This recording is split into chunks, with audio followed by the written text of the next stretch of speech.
खबर देंगे deputy commissioner Mohammad तस्लीम अख्तर राव की ज़ेर सदारत प्राइस कंट्रोल मजिस्ट्रेट्स की कारकर्दगी का जायजा इजलास मुनक्किद हुआ।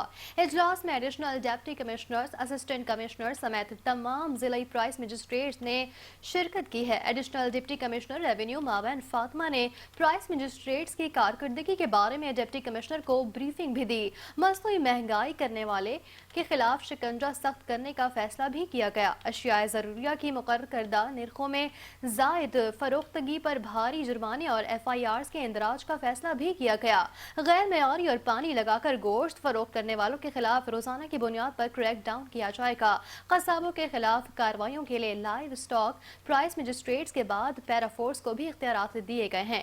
कस्बों की सतह पर स्लॉटर हाउस के लिए जगह तलाश करें। बाजारों और घरों में जानवर ज़िबह करने वालों के खिलाफ सख्त कार्रवाई अमल में लाएंगे। डिप्टी कमिश्नर ननकाना तस्लीम अख्तर राव ने कहा कि रोटी और नान की कीमतों पर कॉम्प्रोमाइज न किया जाए। जिला के हर होटल और तंदूर पर रोटी और नान की कीमतों के फ्लेक्सीज वाज़े जगह पर आवेजा होने चाहिए। हर प्राइस मजिस्ट्रेट्स को रोजाना की बुनियाद 40 मुकामात की चेकिंग करना होगी। काम ना करने वाले अफसरान की जिला में कोई जगह नहीं, सबको कारकर्दगी दिखाना होगी। नाअहली और सुस्ती का मुजाहिरा करने वाले अफसरान ननकाना से अपना ट्रांसफर करवा लें। प्राइस कंट्रोल मजिस्ट्रेट्स की कारकर्दगी का हफ्तावार खुद जायजा लूंगा।